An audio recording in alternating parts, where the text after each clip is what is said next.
Hello and welcome to the Peak Millennials podcast. I'm Collins. And I'm Natalie. And each week we will delve deep into various Peak Millennial topics, exploring what we remember. And what we want to forget. And reading some captivating stories that will evoke a sense of deja vu in all of us. This is the age before iPhones and the social media that we know today. This is where a good mixed CD, silver eyeshadow, and MTV raised us. So crack open your Jones soda. And kick off your black Converse. And let's teleport into the world of the Peak Millennials. Make sure to send your stories to peakmillennialspod@gmail.com or slide into our DMs at peakmillennialpod. And make sure to like, subscribe, and hit that notification bell so you know when we go live. Oh my gosh, we have a live chat. Hello, Zach. Thank you for letting us know. It is Memorial Day. Yes, special Memorial Day live episode for y'all. We have a special guest, Danielle, who is basically like your sister from another mister kind of thing, you know? My true soul sister. Danielle, I'm so excited for you to be here on the podcast. Hi. Thanks for having me. I'm excited too. Yes. Tell us a little about yourself. Who, what, where, when, why, how? So I'm from Washington, but I have since moved to Utah. Mom of 2 kids, project manager. That's all I got for right now. And you are an elder millennial, yes? I am an elder millennial. That is correct. 1982. Oh my gosh! Well, yep. That's You're 1 year older than Colin Jost. Yeah. Why do you know that? Why? Why do I know this? I know it. Okay, Colin Jost is from Hot Ones this week. He was on Hot Ones. I forgot to watch that. And I really like Colin Jost. Married to Scarlett Johansson. Yeah. Did you see his interview on New Heights? Uh-uh. It's really funny, actually. He talks about he's like, yeah, I used to do stand-up and it was great. But I can't do the wife jokes anymore. If I come and I'm like, my wife's nagging me, everybody's like, shut up. You're married to Scarlett Johansson. No sympathy. He did mention her in the beginning of the interview before they started eating the wings and stuff.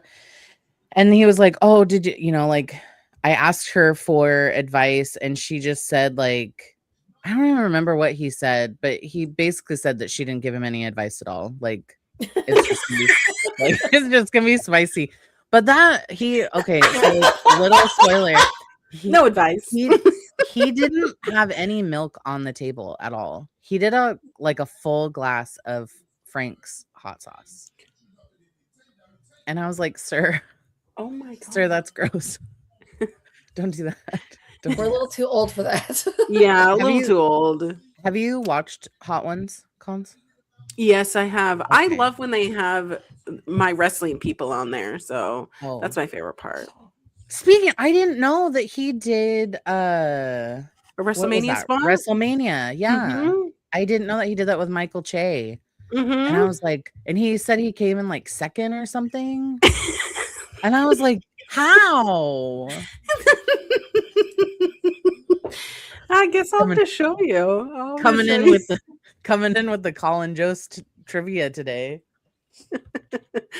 You know what's funny is I saw Michael Che at the Neptune Theater a couple of years ago. Oh. And because I am so loud, I was laughing louder than everybody else. And he called me out in the middle of the show. I remember you saying this. And I was mortified. But I was also wearing a big titty t-shirt. So, he said something to the effect of, oh, got that big titty giggles over here, or something like that, to add to the bit of everyone in the audience. And I was beet red. I'm not here to be part of the show. I'm just here to Oh. laugh. Sorry.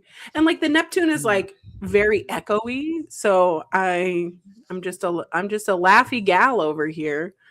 But by the way, our friend Carl, want to say hi to our friend Carl over here in the chat. Carl has sent their videos over here on the chat and participated, and we love that. So, but so Danielle, you are joining this episode because we have so many questions for our elder millennials, because we are simply just mere peak millennials over here. We have a very different experience about life. And, you know, last week we really talked about like kind of the technology aspect of it, the nostalgia aspect, but we really want to really get into the identity of the elder millennial.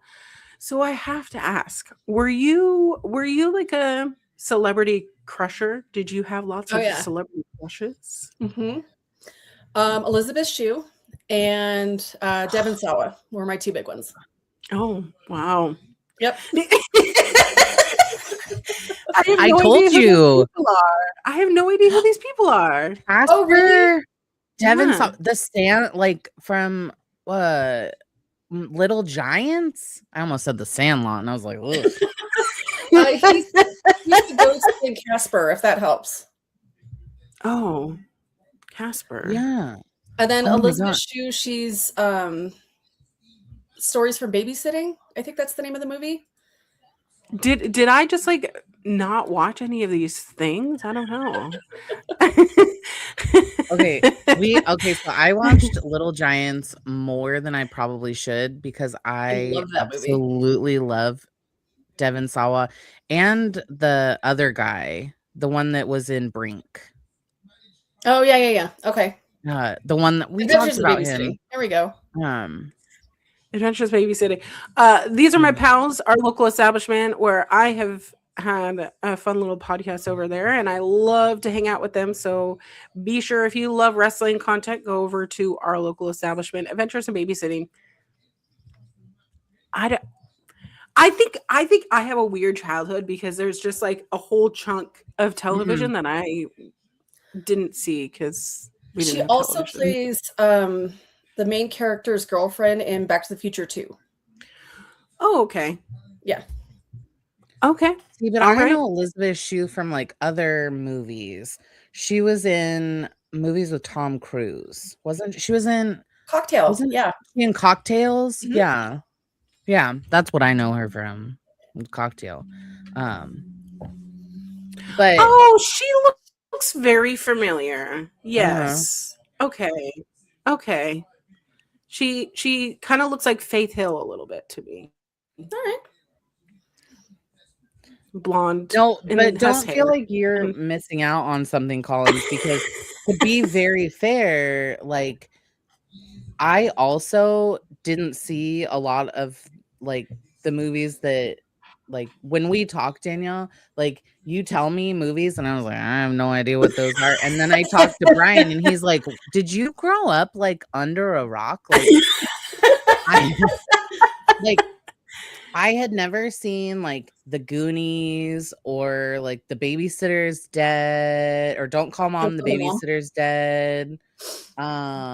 Adventures in Babysitting. Like I had never seen any of those movies at all. Okay. Until I met Brian. And then he was like, I had never seen The Labyrinth. You mentioned Dark Crystal the other day, and I was like, haven't seen that one, but my husband is big into that one. But I grew up with Labyrinth. It's usually one or the other. Interesting. Yeah.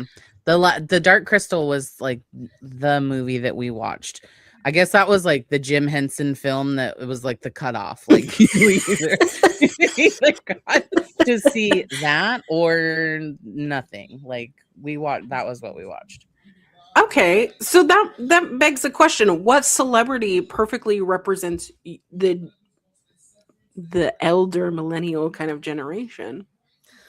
Oh man, that's a good one. Colin Jost. Colin Jost. They don't have to be born in the Colin Jost. This is the first time we've ever mentioned Colin Jost on this show. The most we've ever mentioned Colin Jost ever. Ever mentioned him in my life. love him. That is so funny. See, like if it were me, like I would like Adam Sandler would be like my celebrity choice for, especially because like I grew up watching so much Adam Sandler like movies and content, or like Mike Myers. Yeah, the whole Saturday Night Live crew from the 90s. Yeah, that's solid. Yeah, for me at least that would be. I just feel like I lived in a hole. But like, okay, but I was about to see like Kirk Cameron. Did you say Kirk Cameron? Yeah, Kirk Cameron. Growing Pains. Yeah, like I feel like he would be the face. Bob Saget. Bob Saget. Oh my gosh. I'm probably gonna go with Devin Sawa again, just because he had Little Giants, he had SLC Punk, he had what's that movie where things happened because they were supposed to die? Idle Hands. Oh, Idle Hands. Yeah, Idle Hands. Yeah, Idle Hands. Wasn't he in Final Fantasy too? Final Destination. That's Final Destination. Yeah. Final Fantasy. Jesus Christ. I was ready to go right with it. I'm like, sure, yeah. Let's do that. Yeah. Final Destination, where you can never drive behind a logging truck ever again because you just feel like you're on death's door, about to die. It's so funny because like those Final Destination movies are just camp, but as a child, why were we watching them? Like why were we watching them? Oh, it was the same with like I Know What You Did Last Summer, or like Scream. Oh, why were we watching them? I thought about like the very original Scream yesterday. So my mother-in-law, a lot like last year, I think it was, bought one of those like Jiffy Pop popcorn things, like you put it on the stove. Like Drew Barrymore's scene. Yeah, because Little B really likes popcorn. Like it's her favorite snack of all time. And so she was like, oh, I got this for her because she'll, you could stand at the stove. One, it's scary. If you've never done one, they pop real fast. Enough that tin is real thin. She was like, Mom, you need to come off the stove now. Mom, stop. And I was like, it's okay, it's fine. But two, it just made me think of Drew Barrymore in that scene in Scream where she's like boop, boop, boop, boop, boop, making her popcorn, and then it's like the biggest popcorn tin foil. Yeah. Can I just say though, I've always been obsessed with Drew Barrymore. Like, I just think that there was something about her as like a child through like adulthood that I just saw as like obtainable, which is like so silly because she's a Nepo baby, like, but like you see yourself in, a celebrity, I guess. And well, and we kind of grew up with her, right? Like she was kind of familiar age and everything. I know she's different, but yeah. Yeah. I mean, it really is like, oh, I'm seeing you in a place that I could be in the future. I would like to emulate. And I remember having that haircut where like, so me, I have really curly hair. So like spirally curly hair. And in the 4th grade, I begged my mom, I want like the hair to here. And she was like, you're going to look like a mushroom. And I was like, I do not care.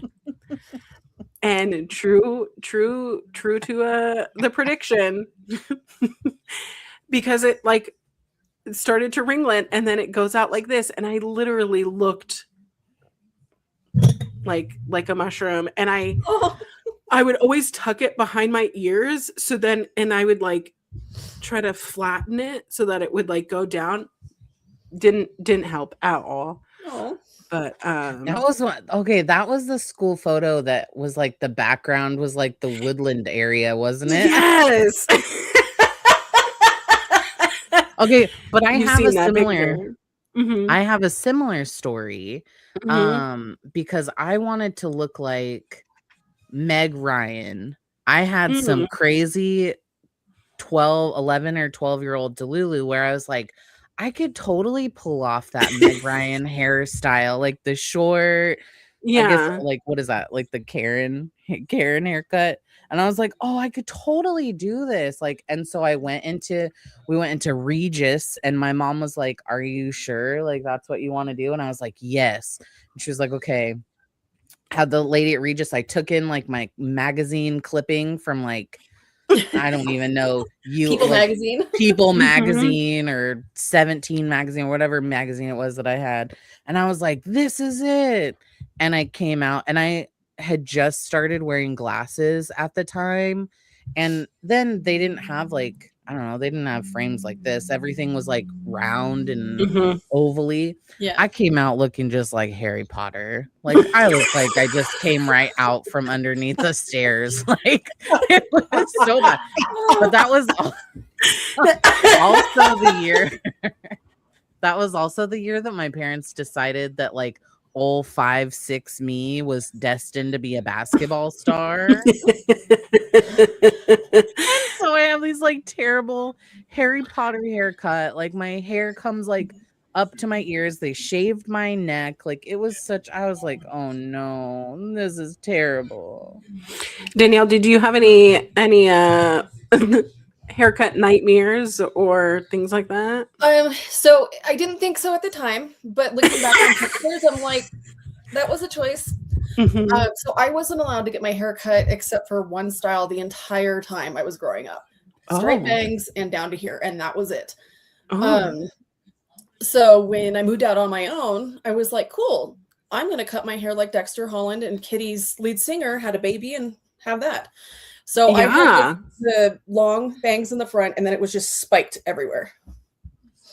Oh. That was really cool though. Like all the Yeah. cool girls on the shows had that kind of hair. But you Yeah, know, it was, you just mentioned, so Natalie mentioned bringing a clipping to the salon. That is something that like I realized that like we don't look through hair cutting books anymore. I We don't missed look those. through Yeah. because my sister's best friend, because my sister was born in 82. So she went to cosmetology school like right away, and I'm still in middle school, so she was like working at a salon down there in the Paulsbo Center. And it was like they had these thick ass like hair cutting books, and it was like you go through and it's like, okay, through page 1 through 25 is short haircuts, okay, Yeah. 26 through 27 is medium, here's long layers, here's like updos. And I was just like going through like pages and pages of like beautiful haircuts. And I remember like picking one, and it was like long layers kind of thing of like I was so happy to have like long hair. And my my mom going, do you see the one next to it, like with the girl with the like round face like you do? And I was like, oh, Rude. I didn't think that haircuts would look different on different faces. I didn't. Like I wanted what I wanted. I want to look like this person, exactly like this person. And like there was no like, okay, do you want like blonde, if you get blonde streaks or like highlights? They were all the same color.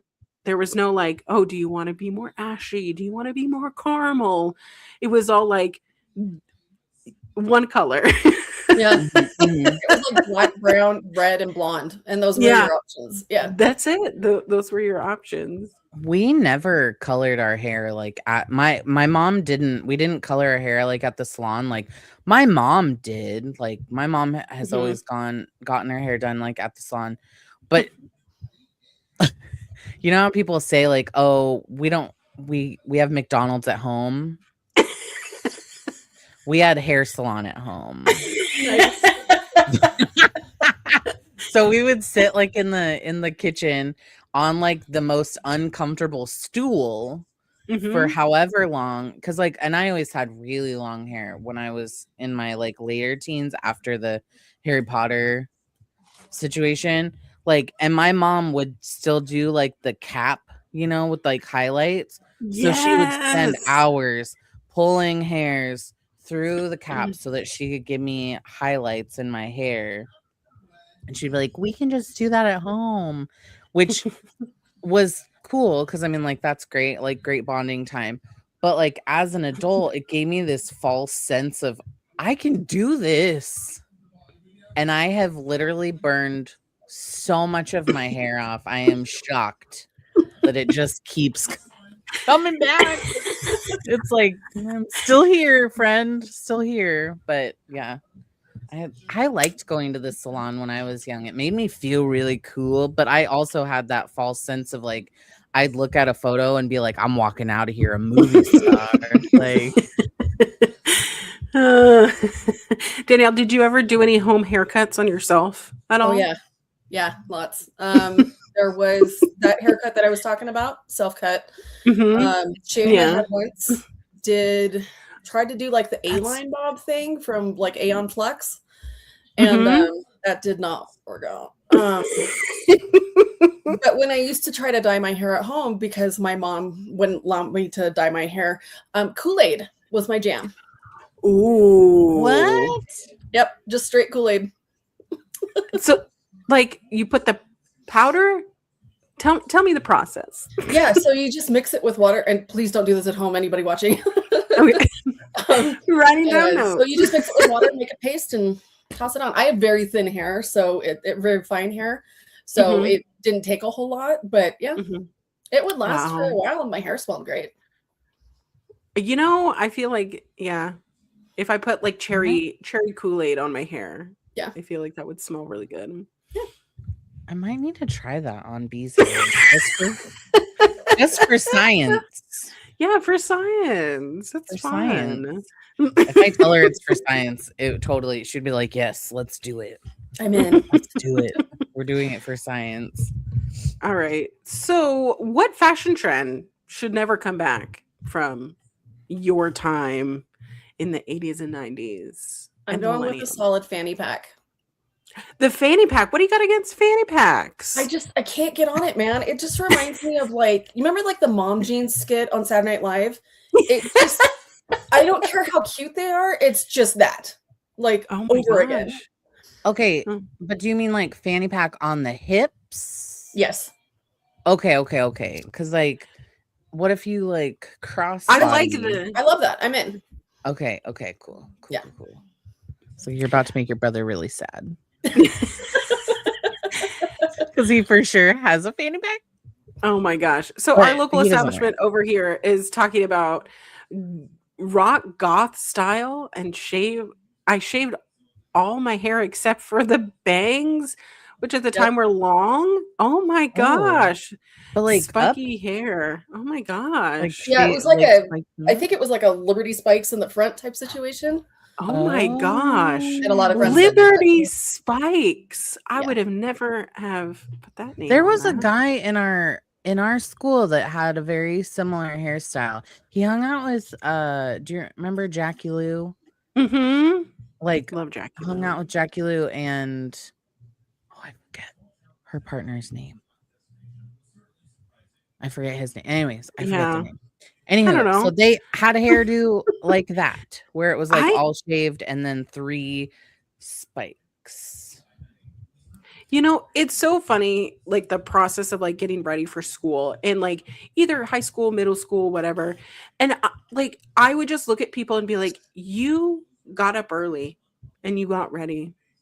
Whereas for me, rolled out of bed, put on clothes, and somehow made it to the bus stop.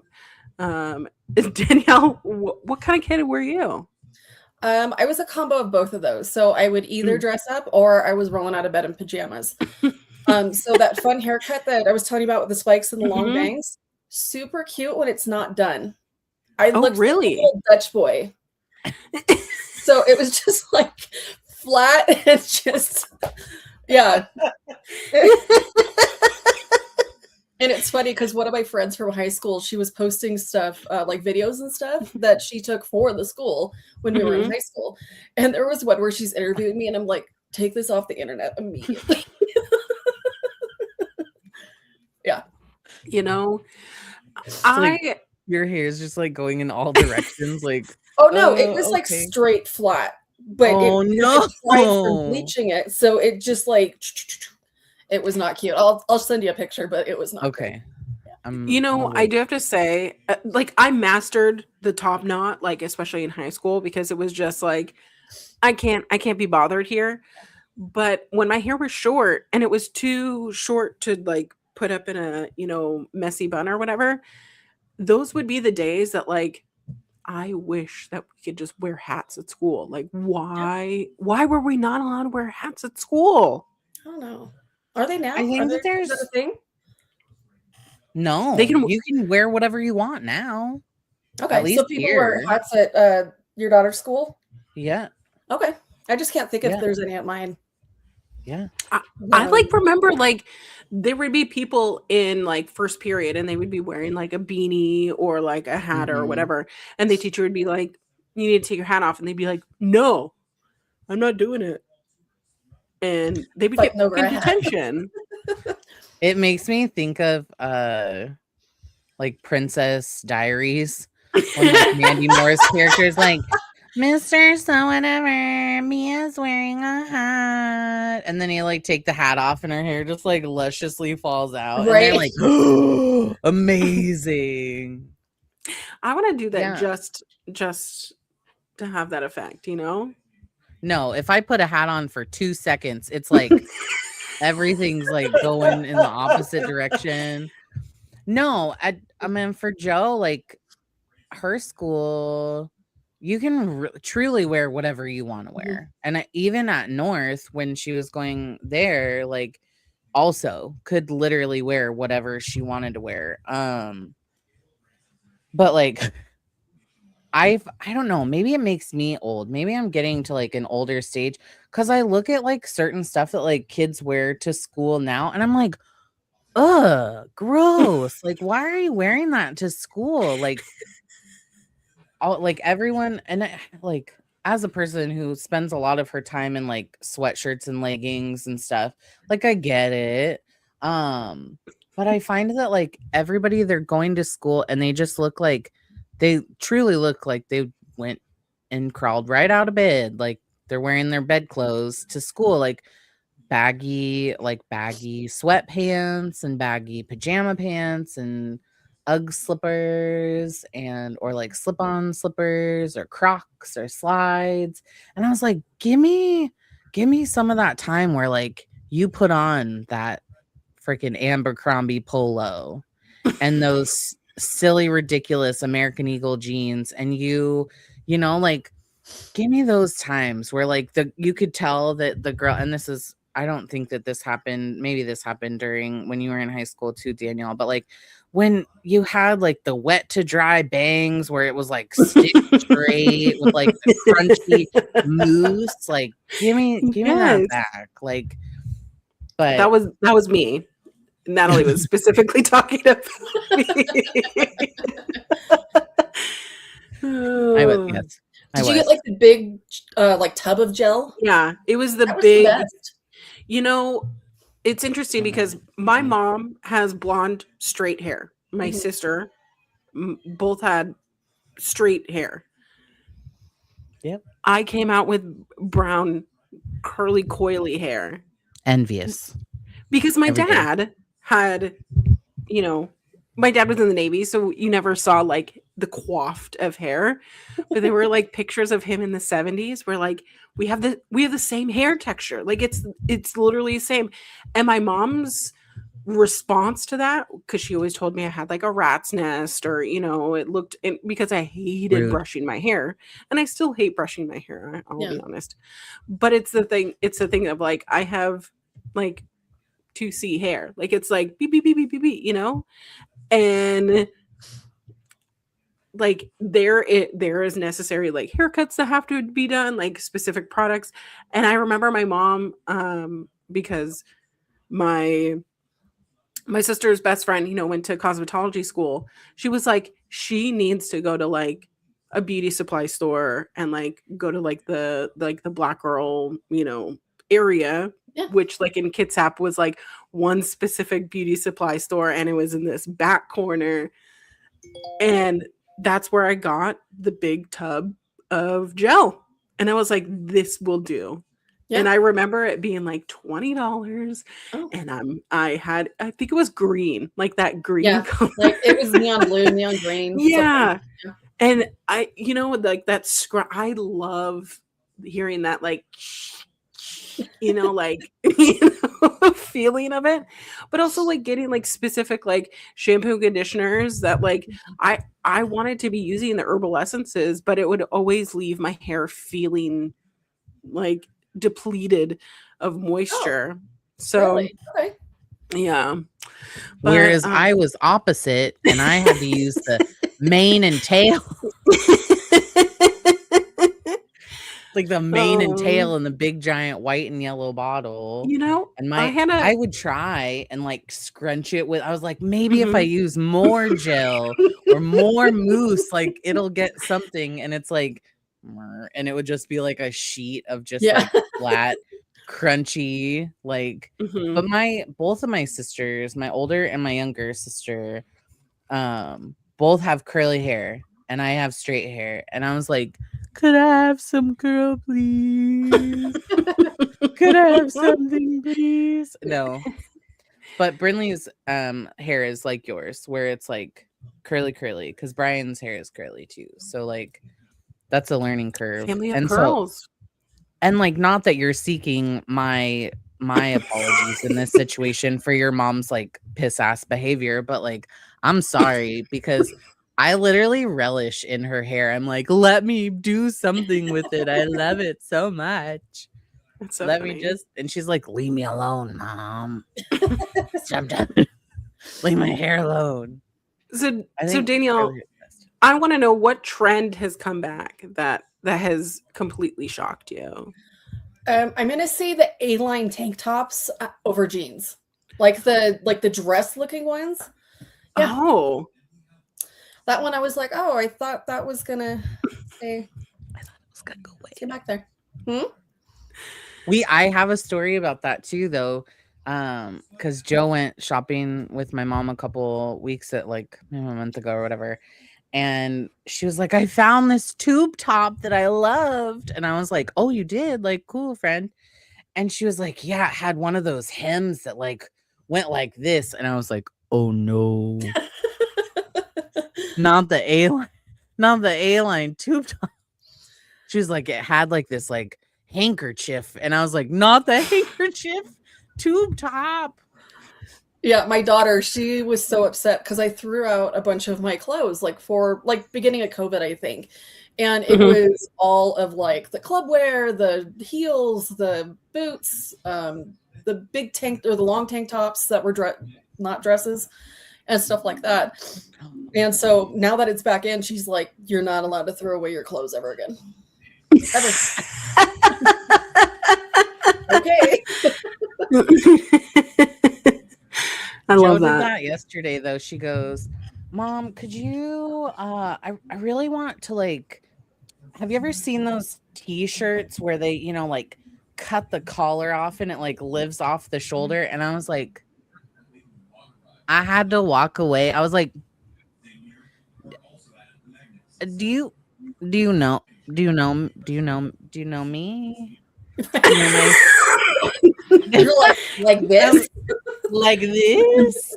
And so she was like, yeah, I saw online, like they're like cutting the collars off their shirt so it like hangs off their shoulder. And I was like, not meanwhile, cutting the shirts again. Meanwhile, we were doing it in high school because it was like the t-shirts were suffocating us, and I was like, I'm sensory person. Yeah. But absolutely. I hope that she was cutting her shirt while she wasn't wearing it, because I did that while I was wearing it because I'm a dumbass kid, and I'm just like cutting. And my mom is like, you have scissors very close to your neck. It's like, well, we didn't end up cutting her shirt because I told her, I was like, let's get a different shirt and we can test on it first, see if you like it before we cut, because the shirt that she wanted to cut yesterday was a shirt that she had gotten like at the Stranger Things pop-up that was at the Oh. what is that? The Mo Pop when it came like a couple years ago. Or Mhm. maybe it was last year. Anyway, so it was like a Stranger Things themed t-shirt. And I was like, well, why don't we just like go get you, I don't know, a $5 shirt from Walmart and we can test it out first, see if it's a vibe that you really like, and then we can proceed. Cause like I've spent so much money cutting things off of shirts and then I hate what I did. So let's do some tests before. I had a shirt that I had I'm gonna get you gotten. a book. I'm gonna get you a book. Yes. I'm gonna A get you a book. book because it's all about. It's a book that I got in the 2000s. Oh, That it's all about about how to shirt cutting? repurpose t-shirts. Yeah. Oh, okay.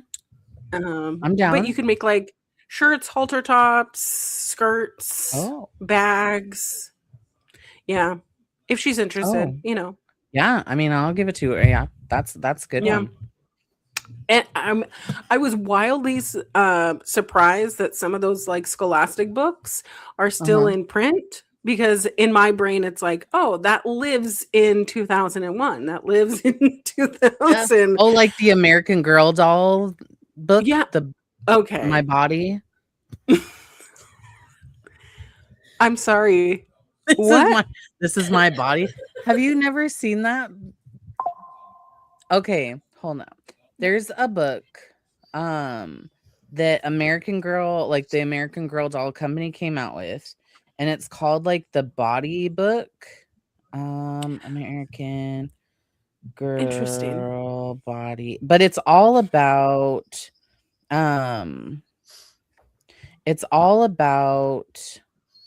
like growing Your into your body? own body as like a preteen to a teenage girl. And it's like not to be, but it's like it shows all the stuff. Oh. Like Like in medically ways, obviously. sort of, yeah. It shows you like I gotta ask, nipples is it and a stuff. doll? No, it's a book. It's a it's an ant. Hold on. God. I can't type and talk. You know, it's because nothing like that existed for us to like talk about our bodies or like talk about the process of our bodies. Yeah. And It's a book. They sell it on Amazon. It's called The Care and Keeping of You. Oh. But it's by the American Girl book. And I laughed because I had this book and then I don't remember who gave it to Joe, but Joe ended up having a copy of it too. And she was like, what is this? And so like so Joe grew up like I thought I grew up in a very sheltered mind, but my like older kid grew up in a very sheltered mind. So anyways, this book talks about like it truly talks about everything that you would probably kind of need to know like as a teenage girl, like how to keep your body clean, the changes that are happening, like how to check yourself for breast cancer, how to like fit yourself for like a bra. book? Yeah, and it's cool. literally all in cartoon. Like it's all drawn. Like some person drew all of these things out. Like it talks about all the things. Like That's great. It was one of those really wild things of like your parents gave it to you during that era instead of teaching you about those things. They were like, here, read this book instead because it's too uncomfy for me. Yeah. I don't wanna. You know, Danielle, did you ever have those kind of conversations with your parents about body changes and maturing and No. So just a little precursor. So Natalie's husband and her mother-in-law are not my biological family. So, but they adopted me in high school. Okay. But my biological family, we did not talk about that sort of stuff. Like it was just, it was not a conversation. Stop being a girl. Just do what you got to do. And so yeah, it was very taboo for them to have that conversation. But my parents were quite a bit older. Um, like I have 3 older Mhm. siblings that my mom had from her first marriage, and we're 15 years apart. So like Oh she'd my already been god. there, done that. So she's like, good luck. And that was about it. Yeah. Oh, yeah. You know, being the 4th of 5, that was kind of the same thing of my Yeah. mom being like, I'm working. Sorry, I can't show you all these things, and I'm having Yeah. to learn everything from magazines or watching my older sisters or like even talking with my older brothers or, people at school. And I mean, for myself, I'll be candid. I didn't start my period until I was 16. So it was the summer before junior year, which is like for me kind of embarrassing because like I'm watching all of my friends who are like, "Oh, why is that, why is Macy, not playing sports?" And it's Mm. like, "Oh, didn't you hear? She got her period." And you're like 11, 12, and it's like, "Okay, well, I'm not having my period." So I literally thought that there was something medically wrong with me all Oh. the time because it was like I was the last in like the group of friends to get my period, and there was like no sign of it coming. All of my friends had like body hair and like, their boobs were changing and like their bodies were changing, and I had none of that. Yeah. And so like I thought I was like, I'm a boy. Yeah. My body's wrong. Like there's something wrong with my body. Because there was nobody there to be like, "Hey, it's okay. Like it's okay to be a late, bloomer. It doesn't Yeah. mean, anything wrong with you. Just stay being a kid." All these things, and I would stay up at night because obviously anxiety of like there's something wrong with my body. There's Oh. something, medically wrong with me. I must be XYZ or like, you know, but it was one of those things of like that summer before junior year, like all of the things happened. It was like everything was waiting, girls in 6th grade like had mentioned to me like one day you woke up and it was like, "Oh, okay, like I guess I'm a woman. Okay, like they're here." And I remember it was like sitting at like we were having some sort of meal and I was only wearing like those cami tops that had like the built-in bras when it was just really like a fabric Just a band. layer of Elastic. fabric. Yeah. Yeah. But going from like a double A cup to like a C overnight, and my mom just like would not stop staring at my chest. And I'm already like, Oh they no. hurt, everything hurts. Like, I don't know what's going on with my body. I'm very confused. Nobody's telling me anything.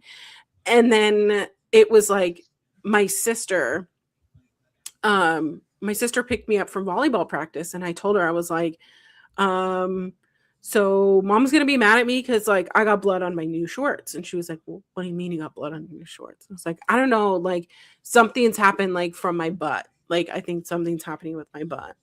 Oh no. And it was my older sister who was picking me up from school from volleyball practice that like did the explanation of like she went into the Rite Aid right there in Paulsbo and got me like a box of pads and like she like gave me the box and said that there was a picture inside of like how to put it in your underwear and like clean up and whatever, you're fine.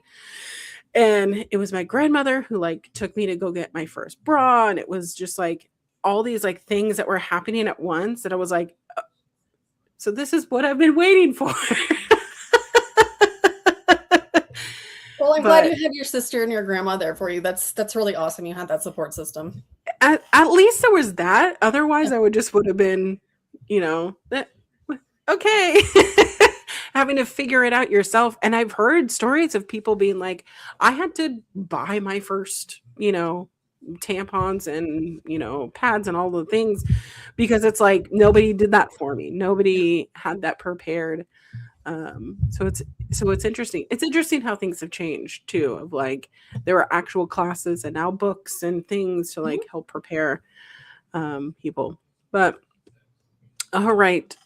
Shall I move on to the next question, which is which generation, in your opinion, had the best music era? I'm gonna say Gen X. Why? Why would you say Gen X? I just love grunge and like classic rock, and the punk scene was really great then, and high key, and it was just, I just loved it. Who are some of your favorites?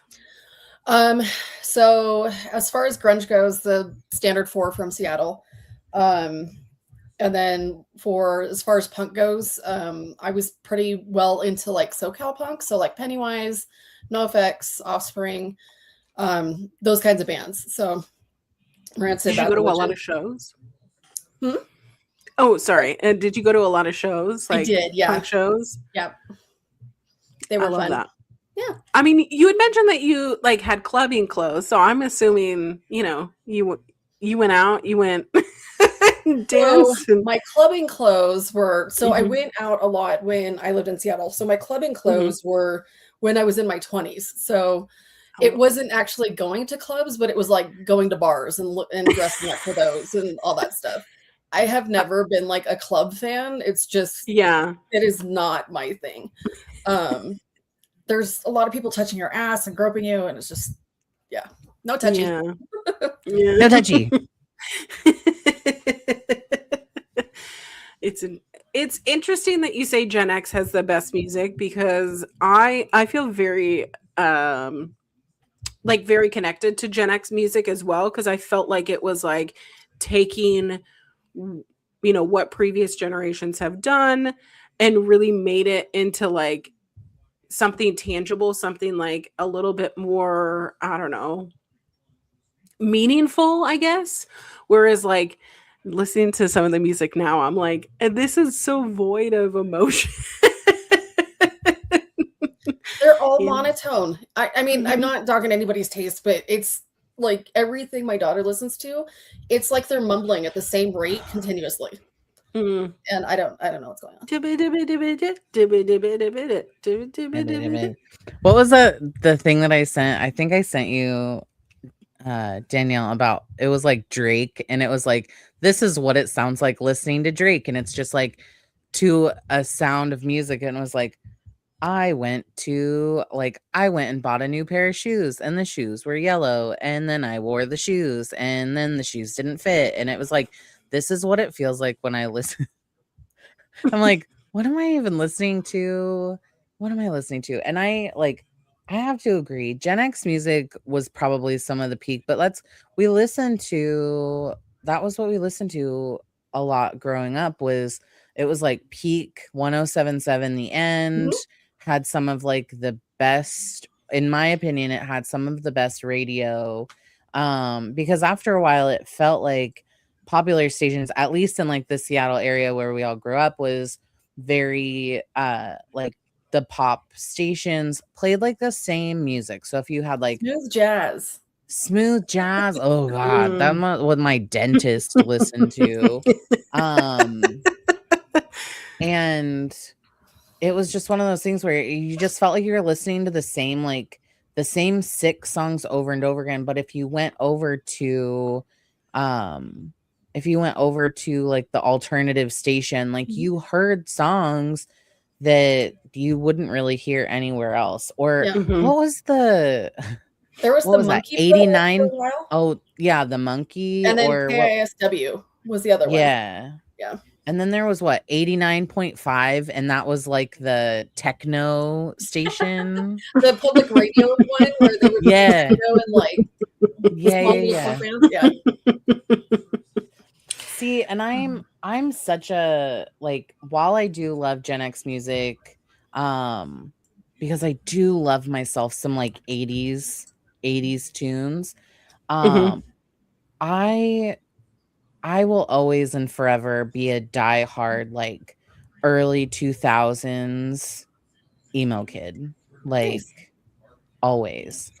Give me and I Made my family listen to it the whole way that we drove to the beach yesterday. My most favorite Panic at the Disco album. Early My Chemical Romance. None of this Black Parade baloney. Hey, I love how passionate you are against the Black I Parade. hate that album too, with a full passion. But That's I mean, how I like, feel give about me. AFI. Like everything, like Black Sails to the Oh, Sunset and before, I'm in. Everything after that, nope, gotta go. I was showing pictures. So a couple weekends ago, I may have had a little gummy snack, We love a gummy. and chose to show Joe some of like my favorite songs. I get really nostalgic with a good when I garden. Yeah. And so I was like, let me play some music for you. And she's like, she's like, all right, mom, whatever. Like on her phone. And I started playing songs and I showed the two versions of like AFI's lead singer, like what he looked like before and what he looks like now. And she's like, is that even the same person? Well, and did you show her the one with black hair or the one where he was like punked out in the 90s? Okay. Black hair. Even like black from hair 90s and then curly hair, was hippie weird, now. but this went a whole different direction. Yeah. Well, because I loved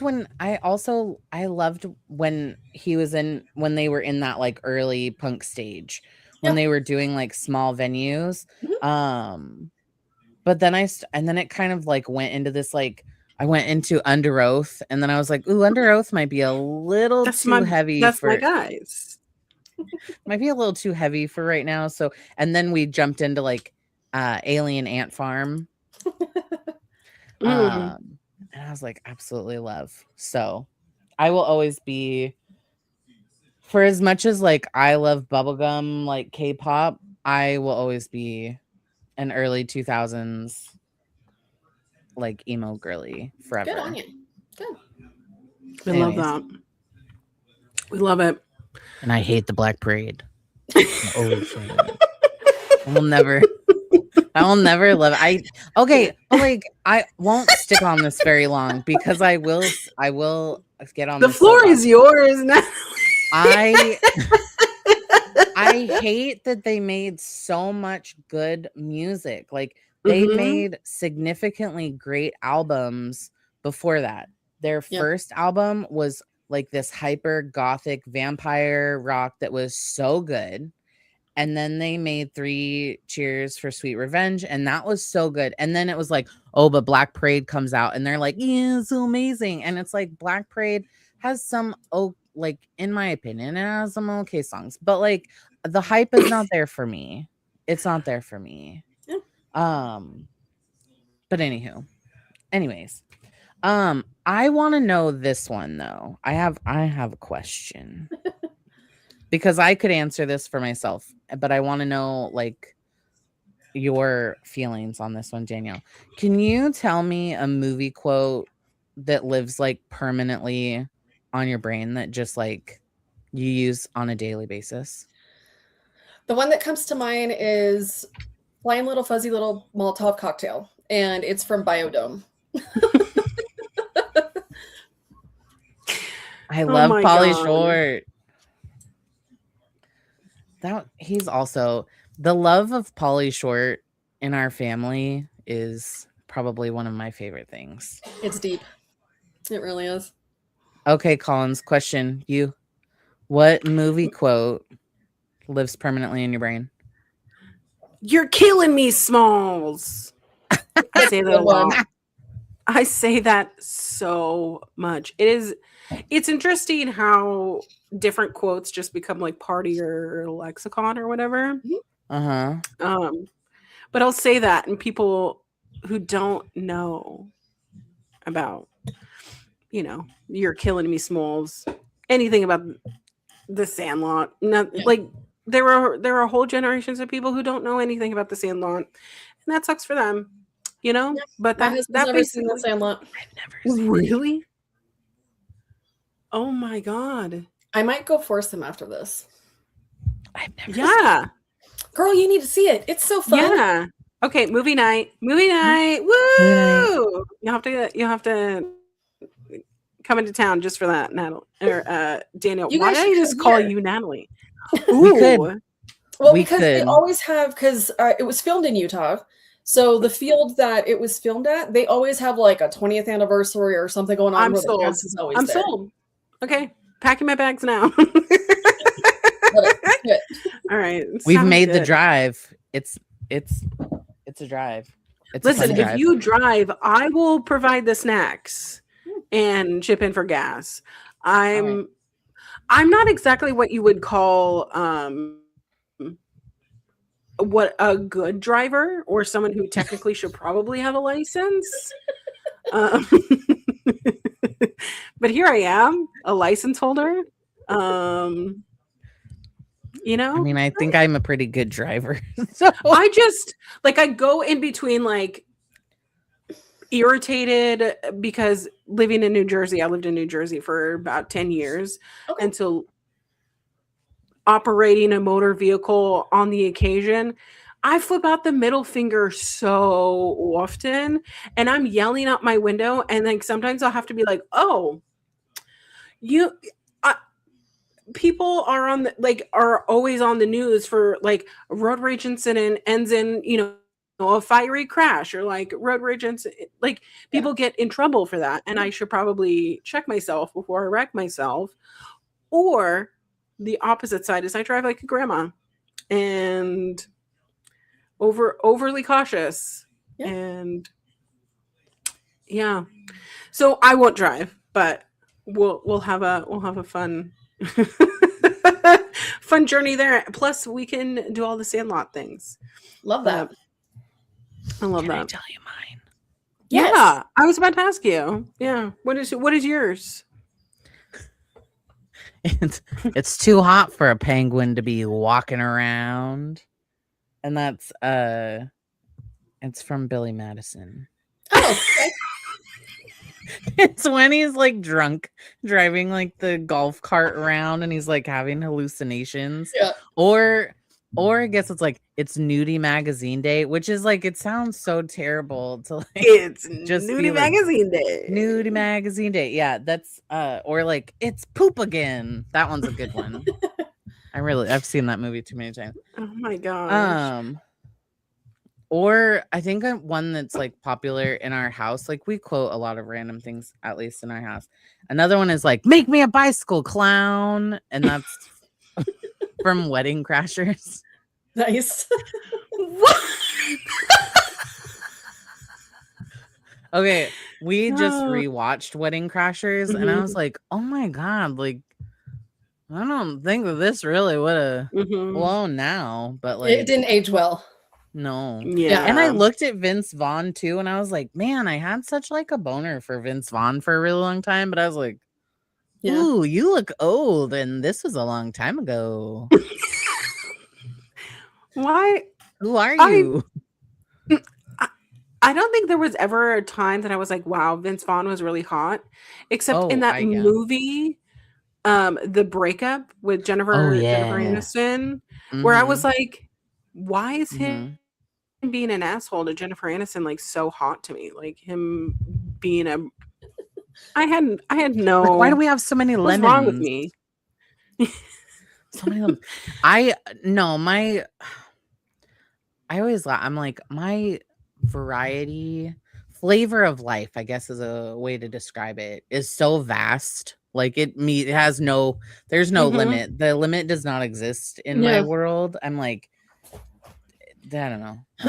Anyways, yeah. Have you heard of this, like the hear me out? Like hear me out, and it's like something weird, like Steve Buscemi or something, like the hear me out cakes that they put like pictures in. Yeah.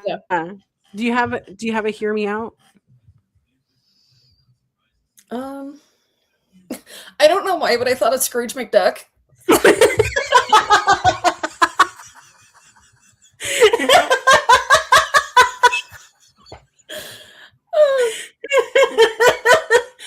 I mean, see, I can see it. He's rich. That was the first thing that popped into my head. He has an accent. It depends on the version. Like David Tennant did his voice for a really long time. So like No, like the 80s version. I just want to jump into the pool of coins. I heard that.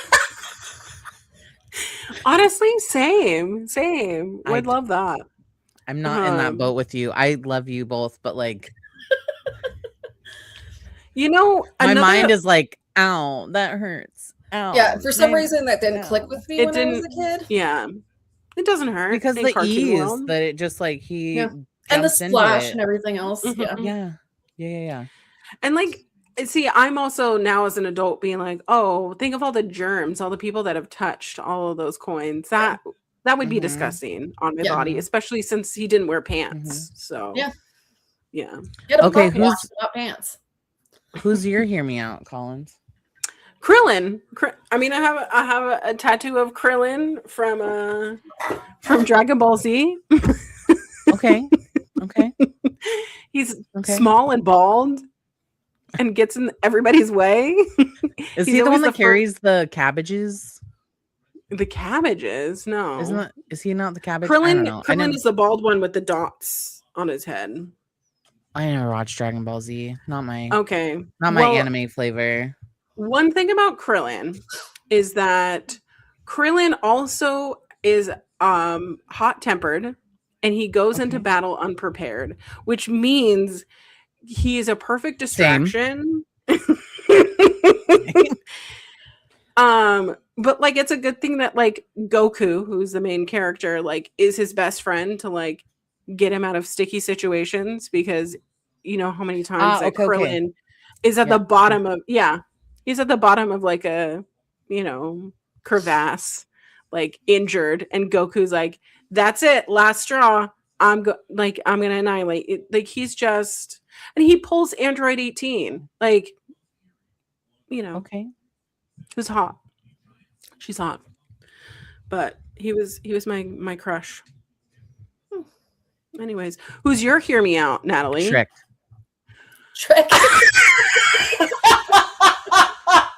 No, there's no hesitation in that. Shrek. Okay. No. It's got layers. Right. He's an ogre. Scrooge McDuck, Scrooge Shrek. McDuck, and Shrek. And Krillin. All right. Is that freaking like eyeball martini? I was like, okay, we're sold.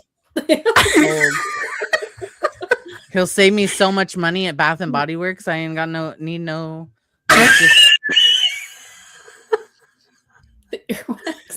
The monetary value of him. Oh my god. Okay. Do you know? Okay, so there's a writer named GM Ferry. And I'm pretty sure, I think it's GM Ferry that wrote it. If not, there's a whole like smut series that's based on Shrek. Oh, okay.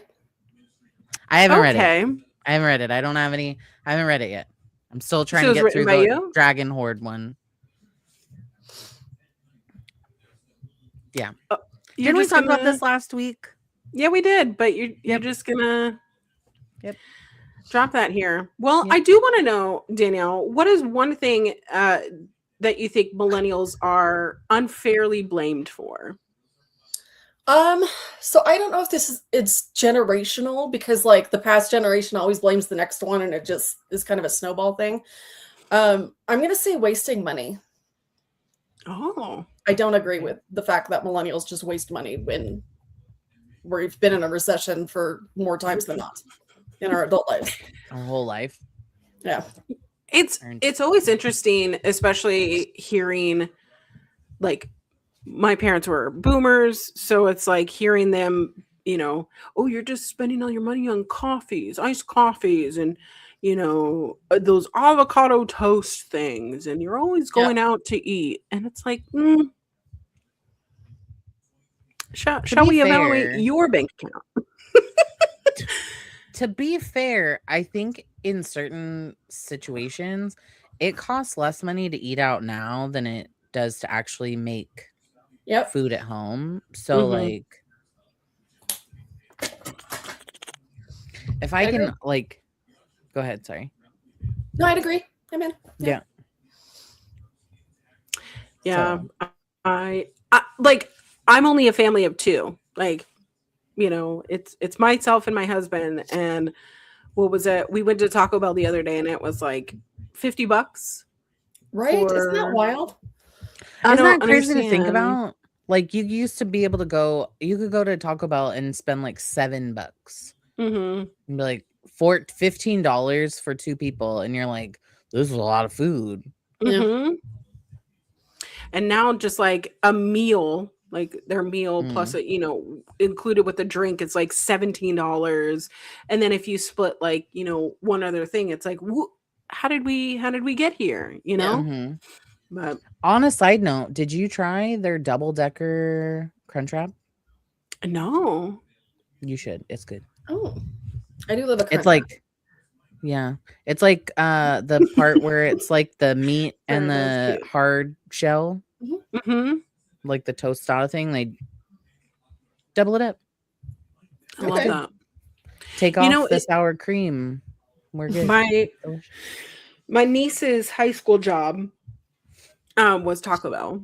So when she Mm. was in high school, when she came here, I mentioned, "You want to go to Taco Bell?" She goes, "I'll make it for you, and it'll be better." And honestly, Awesome. Yes. but it's the same amount of money. Yeah. Yeah. It's no cheaper, We literally had this same conversation this morning because Brian was reading off. I don't know what he was doing. He was listing Mhm. off different flavors of Pringles to me today, like this wide variety of flavors, including one that was beer can chicken flavored Pringle. And I was like, not for me. But in my brain, I was like, oh, I haven't made like a beer can chicken in such a long time. That sounds delicious. And if you've never made one before, you literally take a can of beer, whatever you want, you stick that whole bird right on top of the chicken. So it's like standing up or like sitting on its butt, essentially. And then, like, it's said that like the beer, when it like heats up, it like makes the chicken you could do it It with makes it. just Yeah. Mhm. yeah, you could literally just do it with like really whatever liquid, because it infuses like the steam into the chicken, and then you put whatever you want on like the skin and you put it in the oven and bake whatever, Mhm. or on your grill or smoke or what. Anyways, I digress. But I was like, oh, that sounds so great. But why Mhm. would I go through that whole process when I can buy an already rotisserie chicken from Costco for $5? Right? And a whole chicken raw is like $15. Yeah. Why? How? Like even at Why? Costco, Yeah. I'm like, That's okay, so you're gonna crazy. cook it for me and give it to me cheaper? I'm gonna All do right. it. Then I could stick it on a can of beer and say that we're done. Like, I made or I this. like whatever. Like, you know what I mean? And so I Yeah. was like, it's so crazy to me that Mhm. now, and even so, like, I think I grew up I'm in, like, at least my house, I grew up in a place where my mom would always say, like, oh, well, we can make that at home cheaper. We could make that at home cheaper. So I had a really hard time when I became an adult, the concept of just like buying like pre-made meals or like pre-made food, because I was like, I just make that at home for cheaper. Now it's so much cheaper for Mhm. me. Like, for example, going to Costco, I Yep. can buy like a meal from Costco Mhm. from their pre-made deli area thing, Yeah. and it's cheaper Mhm. than buying all the components, Mhm. and it tastes better. Like their meatloaf and mashed I was potato, just thinking the meatloaf. Yeah, yeah, that one is the for like sure. Meatloaf. Yeah, okay, they do have you a have a meatloaf and Costco mashed card? potato. Yeah, I have Do a you have Costco? Costco card. Okay, Yeah. do you like meatloaf and mashed potatoes? I do love meatloaf and mashed Okay, potatoes. the one from Costco, it's in like their deli, so where their chickens are, they usually have like their pre-made salads and like meal things you can pick up, like chicken pot pie or like, anyway, right Sandwiches. there. Yeah. Sandwiches Interesting. and stuff. Their meatloaf and mashed potato, it comes side by side. It's so good. Like in that So pre-made meal yeah, area, like up Yeah. against the wall? Okay. yeah. Yeah, you just take the lid off, throw on some tinfoil, and throw it in the oven. You're good. That's it. Listen, It's so good. that is now going to be Thursday night dinner. It's so good. It's so That's good. dinner. But I mean, like, and it costs, like, it truly does. It costs less to do that than to like go through the whole prep. So I don't really even know. Speaking of food though, what was, in your opinion, like peak fast food era? Peak fast food era. This might be very specific to Washington, but Schlotzsky's. Okay. The Shelly, sandwiches? yeah. Yeah, that was great. What kind of food is Schlotzsky's? It's a sandwich, right? But the bread is like this like pan cooked fried bread, and it was just delicious. See, and I yeah. There was, if you, okay, we, not that like we talk about food all the time at my house, but we do. It's fine. And I don't know, anyone in the comments, if you have like a peak spot that was like your favorite, drop it in the chat.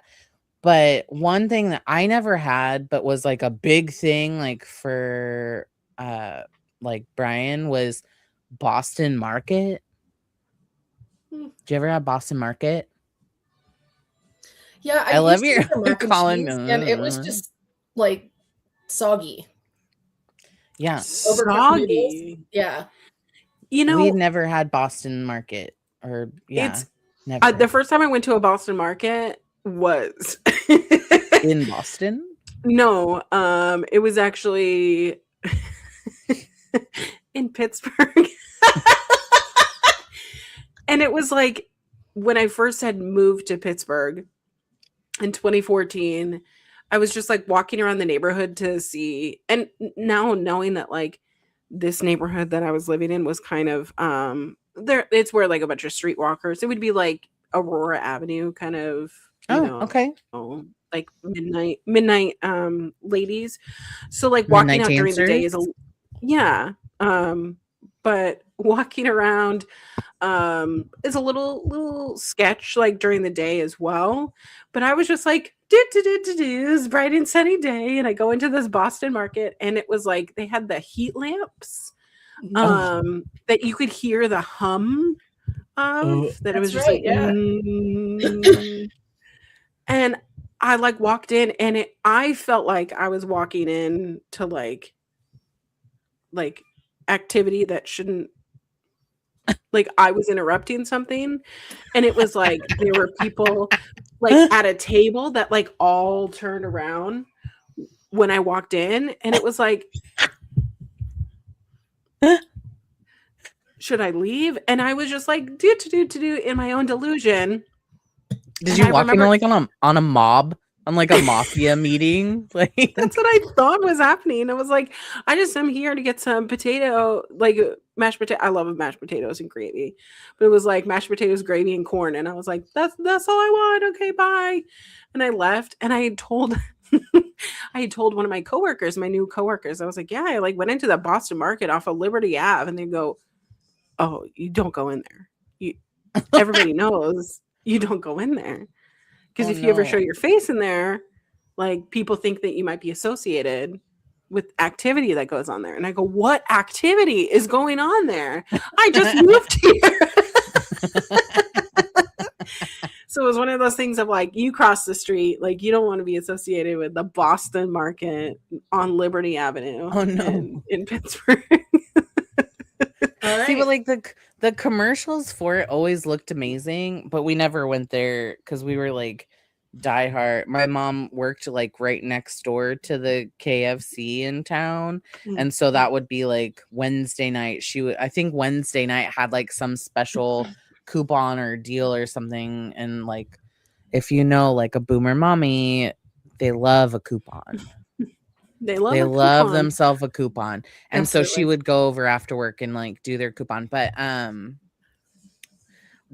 think for me, like I loved being able to hit up like being like a millennial girly, we were always poor when we were young. So hitting up like a value menu, like a Taco Bell value menu, or like McD's value menu, like a little spicy McChicken, or like a $1 bean burrito. Like, give me that. Now there's no value menu. There's no value. No value. There's no value anymore. But anyways. Do you remember the freestanding Pizza Huts that had like full dining situations? They're bringing that back from what I heard, since they have like somebody bought like 30 of them or something, and like they're gonna go countrywide and have like the sit down, the video games, the red cups, like the whole fun time. Yes. Oh my God. Yeah, they're gonna bring back. I'm so excited, and they're doing. They're bringing back. Not that it really matters for us right now. But they're also bringing back like the summer reading thing that they used to do for kids. Yeah. Where you like read a certain amount of books and then you can get a personal pan pizza or whatever it is. That was the only reason why I was reading. Okay, but like I think of Pizza Hut. There's two like things I think about is like Kmart. At least when I was growing up, Kmart had Little Caesars, so I think of Kmart and Little Caesars. But then I also think of Target and Pizza Hut, because our Target in Silverdale had like a Pizza Hut Express or whatever it was, and you'd walk in the front door and immediately get smacked with like that breadstick smell. Nice. And like breadsticks and an icy, and that was like your Target experience. Icy, and some popcorn. And some popcorn. They still do that. Did you know at the Target? Really? You can still get popcorn. They closed ours down for COVID. That whole like sitting area and restaurant portion. Boo. Yeah. Ours has like a Starbucks and like a little self-service area right there in the front. I hate it. I don't know what it is about like, you know, the current generation or like the current iteration of like what is normal post like COVID life, but it's like I miss that like third, fourth space kind of energy of like, oh, that's where I go after my work day or my, you know, going to school really. But like for us, like Pizza Hut was like such like a, I'm going to read as many books as possible, like for pizza, because duh, I want pizza. But it was like a family experience. You bring your little card up and you go, one personal pan pizza, please. And you're sitting down and there's the red checkerboard, you know, table. And it's got that like weird chandelier that says pizza on it or Pizza Hut or whatever is on it. And it's like a pool table chandelier type thing. Yeah. Tiffany lamp. Loved it. My mom like loved getting their salads, and she'd be like, get some salad on your plate, you know, and like the way that it was just so like family share style. And I stole a bunch of those red cups. Like I love those red cups. I love those red cups. They are very nostalgic. But it's just so iconic because you see the red roof. And even with like how they've gone out of business and like other businesses have tried to, you know, go into those locations, it's like that was a Pizza Hut. I remember that's a Pizza Hut because it's so iconic and it's so like identifiable by its, you know, even when they try to change the color, like it doesn't work. We still know. No, well, that's the same. That's the same for like if somebody tries to take over like a Taco Bell or because there's down the street from me, there was a Taco Bell and a Pizza Hut that were like right there, and then they moved those locations to another like side of Renton, and they're two like they've opened cafes in those spots, but you drive by and you're like, you were a Pizza Hut. You look like a Pizza Hut. Because just the way that they do their, just the, like, what I can't even think. The structure of the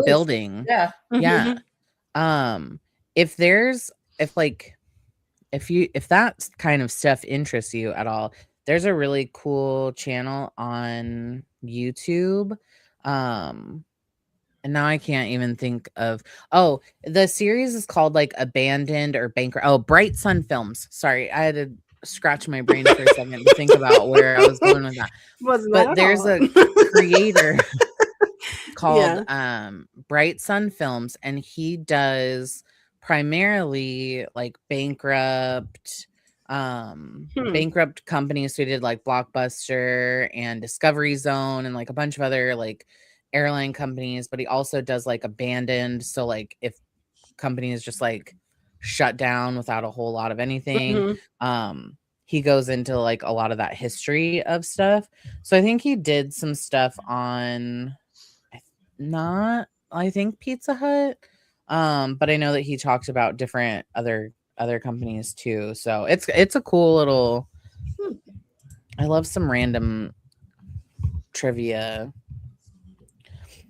I love a good trivia. I love a good trivia. So let's shift from pop culture and food and style and fashion, and let's talk about mental health a little. Mental health.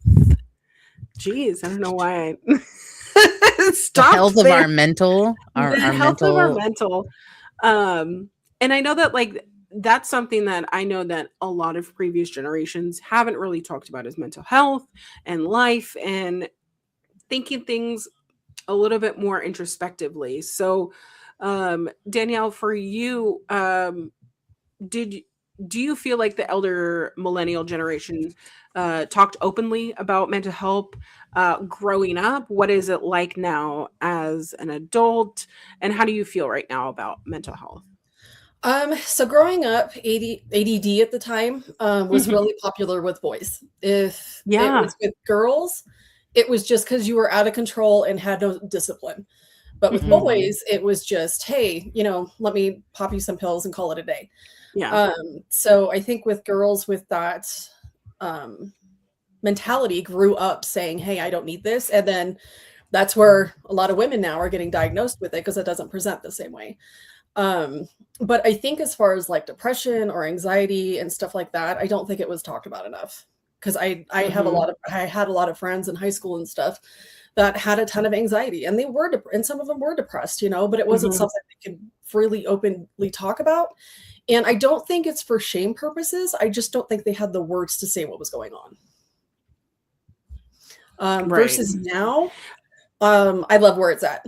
I love that they're discovering new stuff. They're coming up with new therapies. I love it. Couldn't be happier about it.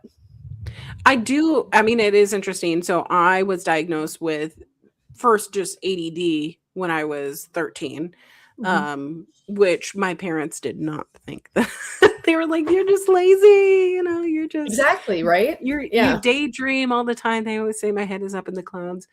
But it is interesting I mean, how many boys did you know where they, made excuses of, oh, it's fine. He's just overactive or, he just got a lot of energy. Boys will be boys. Sometimes that's why, boys will be boys. But I did see a study because, I'm on that side of the internet where it's like the average age of boys being diagnosed with ADHD or autism is like age 8, whereas for women it's 32 years old. That doesn't surprise me in the least. Yeah. But it's so interesting because we gravitate towards each other and then we go, oh yeah, you also, and it's like I'm just finding out for myself. How did I know that I'm also part of this beautiful spectrum? And we just kind of all gravitate towards each other. And I love that for us. Yeah. I think the biggest things that have at least have been really eye-opening for me is like, oh, not everyone's walking around like singing the same jingle all day. Like you also don't wake up at 3:00 in the morning to like, go pee or whatever, and your brain starts literally going over every single detail of one interaction that you had 3 years ago with a stranger who probably remembers nothing, but you remember every single detail. Yeah, hi, welcome. Or wake up at 3 o'clock in the morning and you're like, hey, rearranging the furniture sounds great right now. Did I lock the front door? Is the garage door open? Yeah. Or like a small minor change in plans or a situation and you are completely unhinged? Yes. Yeah. That's not this. No, not everybody. Not everybody goes Not through everybody just that. Yeah. That's not the same as a normal person. But that's normal for me. You know, I also thought for myself that everybody hears like a phrase or something and immediately goes song, like song lyrics, or you know, not everybody also bursts into those songs like it's a musical. And it's one of those things of you know, that's like a little like, you know, oh, you're so quirky, you're so funny, but it's like, no, that's how we're processing what you're saying. And like there's actual like non-disrupting factors in it. It's like, wow. Or that you find one. Okay, so like maybe this one's just for me, but I have a feeling that you both could relate to it. You find one thing that you really love and it all encompasses you for until it doesn't encompass you anymore, and then you're And like, then you never look at it disgusting, again. get away. Yeah. Yep. Or the I'm like that chicken with becomes food. too I'm like that with chickeny. beverages. Yep. Hobbies, TV shows, studies, like it could be anything really. My other one was my roommates in college used to make fun of me because I'd always have a song stuck in my head. At any given time, they'd be like, hey, what song is stuck in your head? And I'd be like, here you go. And that's it. Yeah. And it never made sense. And it could be a song I haven't heard in 20 years. And I'm like, oh, here we are. Exactly. Yeah. That's why Brian doesn't like to play trivia with me. Because he's like, how do you know those things? Where do those live? And I was like, I just don't have like the cool version of like neurodivergency. Like I don't have that like, you know, like the smartness, like that's really like you have that. I just have the random little bits that just like live in all the nuggets of my brain that just come out at times that like I would do well at like trivia or like Jeopardy. Jeopardy is a good one. Yeah. Pop culture Jeopardy with Colin Jost. Full circle on the Jost. Yeah. Oh but my God. That one is always a good one. But I mean, like, I was like, you don't like remember this, like the songs, you didn't listen to an album like non-stop until you knew all of the words, like, and then just kept singing it and then threw away the CD because you just couldn't stand to listen to it any longer. He's like, no, that wasn't. No. Listen, I miss like lyric books coming out of like CDs of like an actual like what do they call them?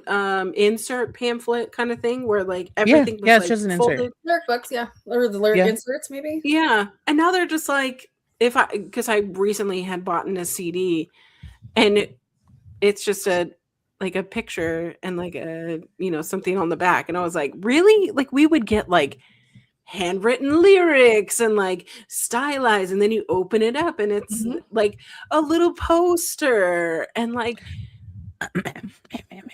I'm not trying to sway anyone into listening to K-pop, but they do that still.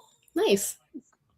Mind you, it's all in Hangul, so like unless you can understand Korean, which I can't, but like it's pretty to look at. They give you posters and cards, stickers, you get all that. Yeah, but I miss being able to like flip through that, reading through the lyrics. Like or having pictures. I went through like a Foo Fighters phase because I loved myself Dave Grohl. Not really anymore, but I did back then. Um and I remember getting like the Foo Fighters album, and I would Mhm. like look through like the insert, and I was like, oh, his face is so beautiful. Yeah. Yeah, anyways. Beautiful. Anywho, Uh, sorry. Not to stray. so Danielle, what age did you feel like an adult? Like not necessarily when you turned 18, but is Mhm. that something that like was a pivotal moment of like, I feel adult, I can make my own decisions? I still don't. No, I'm just kidding. But It's okay. I became emancipated at 15, so it Okay. was pretty quick. But I was parentified pretty young, Mhm. so it was always me taking care of my older brother, and it was just a thing that we had to go through. So Yeah. might be just a little different. Love that. I do think like elder millennial compared to like the what is it, the zillennials where they were born in like the late 90s. I feel like the elder millennials are more equipped with being independent, if that makes sense. Like I Sure. feel like whether by force or by Yeah. integration into normalcy, I feel like there's just something that like some of our counterparts that were born in 1998 or 1999, Yeah. they don't have those skills that I'm not sure, like I'm sure somebody probably in the comments is like, it's this, how do you not know? But it's like something that's like ingrained into us. It's like Yeah. that instinct inside of us. But so in that case, like what kind of life lessons do you think took you a little long to learn? Um, People aren't judging me as much as I think they are. That one took Mm, me quite a long time. And I think that had a lot more to do with like self-security than actually giving a shit if anybody was or wasn't. So mm, yeah. It's I don't know how that happened. Like I mean, I know Natalie and myself have talked at like I we both have talked at nauseum about how when we went to like high school, we thought that everyone were, talking about us, or yeah, like, you know, if I made one small thing, like everybody would, say this about us. And it's like, no one really did. We were all so focused on ourselves. And I think that still rings true yeah, into our daily life, is even as adults, it's like a lot of people are just so focused on themselves to not care, yeah. but and if Well, people do care, like, you whatever. know. Get out of here. Well, and I do think about that all the time. Like, I think that I I end up thinking that people are judging me more than Mhm. what is actually happening. And Mhm. I recently went through something like that where I just like I was trying to be friends with a certain group of people as an Mhm. adult, like, and as a mom, and like our sorry, excuse me. Uh like, and I'm realizing that like it's not necessarily that like I did something wrong or Yeah. they did something wrong, but I Mhm. think that it's just we we just aren't the same. Like, Yeah. I have Mhm. girls, they have boys, and at this age, like, we're at that weird pivotal age where like girls and boys aren't doing like co-ed sports anymore, and like we're not Mm. really sports heavy, like it's just not like our vibe. And so it felt like we were in a way like being left out for some stuff, Yeah. but Mm. and so I was like, oh my god, I'm being judged, they don't like me. And then I like internalized, I'm like, oh, is it because I'm fat? Like, they don't like me wearing a fit? But like, it has literally nothing to do with anything. And then I Mhm. come to find out that I end up having like, I need to stop being like waiting for somebody to reach out to me. And then it's just like, we're all literally trying to just survive. Mhm. So Exactly. Yep. like we're all trying to survive. So I agree, but I still think that people judge me all the time, even though like I don't really care if you do, like it doesn't bother me, but Yeah. it's definitely still on my mind. My thing is that nobody can tell me anything worse than what I've told myself.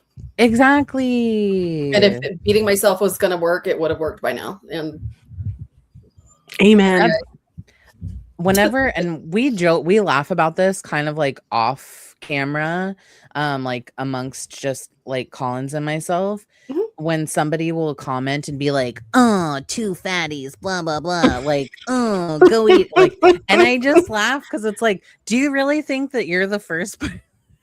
You're the first person in my 38 years of life that has ever pointed out the fact that like I'm not skinny. Like I right? could Yeah. give two rat Congrats tails on having less. eyes. Like, Yeah. thanks.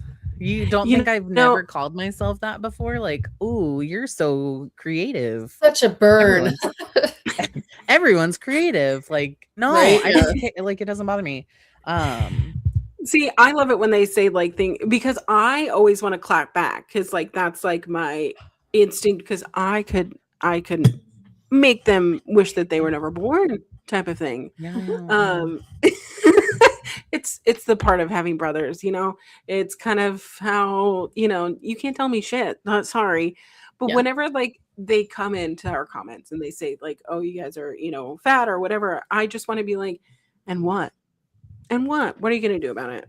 Yeah. Oh, there was one comment that was like, "Me, what did they say? Something about like go eat a salad or something." And you were like, "Okay, I ate a salad. Now what do I and a do?" salad. Now what? Instructions unclear. Oh, joke's on you. I love salad. So My thing is I love rage baiting. So like yes. if somebody's like, "Oh, you're fat" or whatever, it's like, "I'm going to be extra fat today just for you." And they get so mad. I'm gonna Just go like, get more okay. fat now. Yeah. Oh no. Oh no. I Oh, don't care. They're Okay, like, "Go eat a so salad." What's a salad? That sounds delicious. what is that? yeah. Okay, so like speaking on that kind of, what is something like thinking back when you were 25, what was something that like you were super worried about then that like you could care less about now? Okay. Keep in mind I was 25. I Yep. couldn't get my sideswept bangs to stay. Okay. It was Oh a my whole short because God. I have like this widow's peak right here, and it's like Yeah. cowlicked at the same time. And so Mhm. I'd have like this. It wasn't like dramatic emo. It was just like cut like this and then swooped a little bit. Yeah. I And would yeah, I That's would what get really don't asked. care. I would get asked a lot, like, how do you because I will say I've never had an issue until I got older with like my cowlick in the front because I really did have really nice bangs. Like Nice. I don't know what it was. I've always had nice bangs, but it's one of those things of how do you do that? And it's like if you saw the process of like how I used to take like a hair dryer and just blow it from the side to like Mhm. make it so evenly coiffed that way. Mhm. And then it was like pinning it like while I'm getting ready. And then it's the constant like, you know, straightening and then like touching my bangs or Yeah. like so afraid that like, oh no, like I always hated like stringy bangs because I am a Yeah. very sweaty person. Mhm. So they would always like stick to my forehead. And so I would like intentionally put baby powder on my forehead. That's really smart. That's awesome. That's a really good idea. You know, I do it still as an adult, but it's one of those things of like, you know, sometimes I forget to like, you know, properly swipe it away, and people go, "Why do you have what's this white powder on your forehead?" Please don't ask me. Please don't. You know. It's really interesting, and like as a mom of like a later teen, it's Mhm. interesting because I imagine that like you could relate to, but certain things I don't care anymore about. And things that I did care about, like making sure that my legs were always shaved, like God forbid someone see like a hair on my leg. But I think for me, I just would get self-conscious about it. Yeah. But now I'm like, I don't really care. Whereas like my daughter's like, I have to shave. Like I My can't daughter's the same way, yeah. and I'm like, nobody really cares if your legs are shaved. I promise. Yeah. I promise it doesn't really matter. But I mean, like, that's something that like they have to learn on their own. So it's like, okay, you do whatever you need to do, girlfriend. Like, have a good time. Have fun with that. Cause like I'm not doing it. I'm not doing that. My time. I'm good. Summertime, sure. Wintertime, no, friend. It ain't happening. But yeah, no, I think it's that when I saw that question, it was one of those things that kind of made me have a chuckle because I think that there were so many things like 20, like your mid to late 20, at least like for me, like my like mid 20s was such a period of time where I cared so much about what other people thought. Yeah. And now I'm like, no. Yeah. I don't. And now I'm like, no. I'm no thank you. It's so true though. It's the fact of, I don't know what happened. I think maybe COVID really put things in perspective for me of like, nobody's looking at if I have armpit hair. Like that's been my biggest thing is like, Nobody also cares. so for me, I would shave my armpit hair like every single day. And then I'm getting like ingrowns all the time. And then I sweat more when I shave my armpits. Yeah, same. Yeah, no thanks. Yeah. And then it was during COVID that my doctor told me that I had a fungal infection in my armpit from sweating too much because there's no hair there. And so yeah. And now I'm like, nobody cares if I have armpit hair at all. And if I'm not getting no fungal infection. Just let me free. Doctor said I have to have hairy pits, guys. Sorry. But I think about it in the same aspect of, when we talked about this a couple weeks ago about like hosting people over, and you think that like everyone's going to look at every single detail of like why your house is messy or whatever.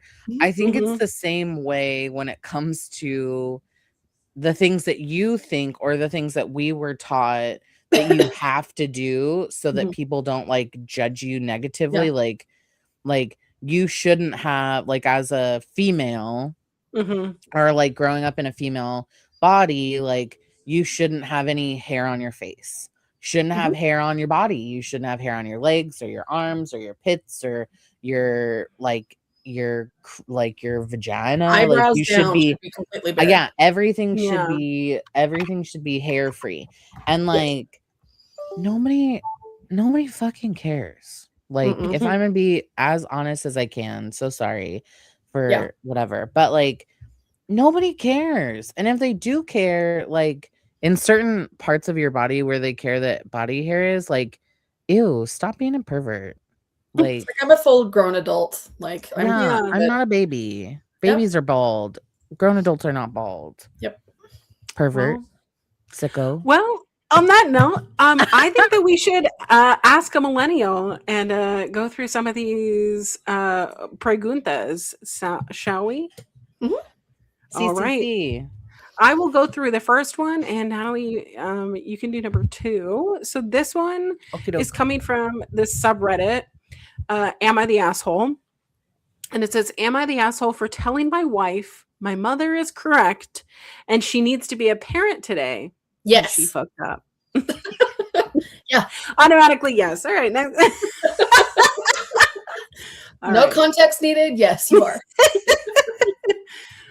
All right. So it says, I am waiting in the airport and I need to know if I fucked up or not. This week, my daughter, she's in middle school, lost a classmate.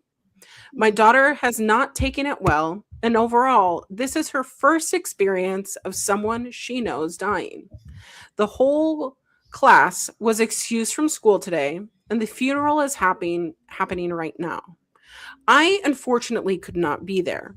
I tried, but my PTO was denied and Yeah. cannot lose this job. I flew out Wednesday night and I'm coming back now. Our daughter is a mess. She was friends with the girl that passed away. Yeah. The plan was for my wife, she's unemployed at the moment, to take her to the funeral and just be there. My wife is more spiritual than the average person and hates all things with the dead, funerals, viewings, and so on. This one is only a mass funeral, there's no viewing. She believes in ghosts and will avoid funerals like the plague. We discussed it on Wednesday, and she said she would take our kid and then go to the gravesite. I got a call from my daughter sobbing that she wasn't going to the funeral. My wife was refusing to take her. When I got a call, or when I got her to answer my call, she told me she can't do it and that she's scared to go. I called my mom and asked her to pick up my daughter and take her to the funeral. My mom left work and took her. I got a call from my wife after with her crying because my mom tore her a new one. The gist was my mom called her a bad parent and that it is so fucked up that she couldn't take our kid to the funeral of a classmate. She wants me to make my mom apologize, and I told her my mom is right. That this was something that our daughter needed, and she fucked up. That she wasn't acting like a parent because her fear of the dead. All she needed to do was stay through the mass. We got into a huge phone call argument, and she is calling me a huge dick. My mom is apparently getting texts also, and I told her to not let our daughter know that they're fighting, and if she could look after her for the day, and she agreed. So, is he the asshole? I'm gonna stick with yeah. Only because you should never tell your spouse that their parent is more correct than them. Yeah. I do have a follow-up question, and I don't know if it's maybe part of it. Mhm. Is her fear of or apprehension with death and stuff, is it a cultural thing? That's what I wanna know, because all he mentions is that she's more spiritual than the average person and hates things with the dead. So if he doesn't agree with his wife and the mother-in-law doesn't agree with her daughter-in-law, that's fine. They don't have to, but Mhm, the daughter has the support system to have somebody there for her. Having grandma there, that's mhm, awesome that they got to do that experience together. It sucks, mhm, but it sounds like mother-in-law would be more available to that situation than the mom would be. So they made the mhm, right choice. But beratings for somebody for not going or not doing this, then that's just shitty. And then on top of it, your husband's down your throat too. I don't know. I Yeah. don't like that either. I think if you are going to be a partner together, I I know that it's kind of, like, shitty to say, like, "Oh, both sides are being an asshole," but Mhm. I don't think that the wife is being an asshole at all. I think that there is a genuine fear, and it's not like her being lazy or, like, she's, you know, got something more important and it's watching a show or Yeah. something. Yeah. Like, it's not like something that's Yeah. like, "Okay, well, that can't be explained." But when it's like, "Hey, this sounds cultural. It sounds like something that she's genuinely dealing with that's making her uncomfortable, Yeah. and maybe there's some trauma, maybe there's some PTSD, Yeah. but now is not the time to be like, I think that the mother-in-law, his mother is, like, kind of the biggest asshole in here because it's like, if you're only helping out your granddaughter out of spite because, Yeah. you know, that's what it sounds like, is like, That's a valid "I'm point. here for her and you're not, blah, blah, blah," and it's like saying all these things that, like, have probably been voiced from her son, in their many conversations, but I think it's, like, totally inappropriate Mhm. for her to get involved like that. Yeah. Like, just fill that space, and if you need to have a conversation, be a fucking adult. I don't know. Yeah. Like, I I think from like my perspective too is that like if the husband knows that the wife does not feel comfortable around ghosts and spirits, and like it makes her like scared and uncomfortable, then there should have been more conversation, more communication between the two parents, and saying like, hey, I understand that this is something that makes you uncomfortable, so how about we compromise? Since I can't be there, I have to be at work, can you drop her off and pick her up after the funeral? It's not like, or kind of work with, I don't know, parents of some friends that are also going to be there too, and be like, hey, I can't physically be there for personal reasons, but I am trying to support my child in being there. Could we, I don't know, do some sort of like carpool, or could she be with you during that time?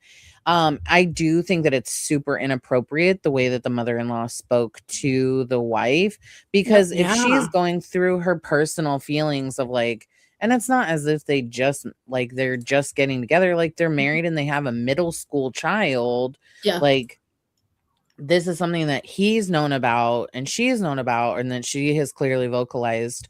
Like, so I think that the way that the mother-in-law spoke to her is incredibly inappropriate, and saying like, well, you're not being a parent, and then the husband then also ganging up on the mom for saying, or the wife, and saying like, well, you fucked up as a parent. Like, do I think that him and his mother-in-law are in fact being the asshole. The comments say that he is not. So and the wife is, there's a reason she feels comfortable talking to her that way. Yeah. That's my 2 cents. Yeah. But yeah, I completely agree that she, even the mom, if she's like, hey, not my bag, mother-in-law, can you handle this? Something a little bit more in advance than last minute and the child being really upset. I think knowing herself that should have had a little bit more forewarning, but I mean, And unfortunately, if he is telling his mother all these things, he's probably saying the unfiltered version. And if that was me as the wife, I would either seek counseling or talk about, you know, I guess separation. I don't want to like jump to, she should immediately get divorced, but he clearly doesn't regard her feelings at all. And if he's not safeguarding the marriage, like, what's the point? It's kind of a joke to him at this point. There's a comment on here that I kind of am annoyed by, being a parent. And it's like, when you sign up to be a parent, like, yourself comes second to your child. And I don't agree with that. Like, my children, like, I love my children, but I also love myself. And so fears that still are my fears are not like null and void now that like I have a child. Like, for example, I get very nauseous at the sight of like blood. Like, I faint at blood.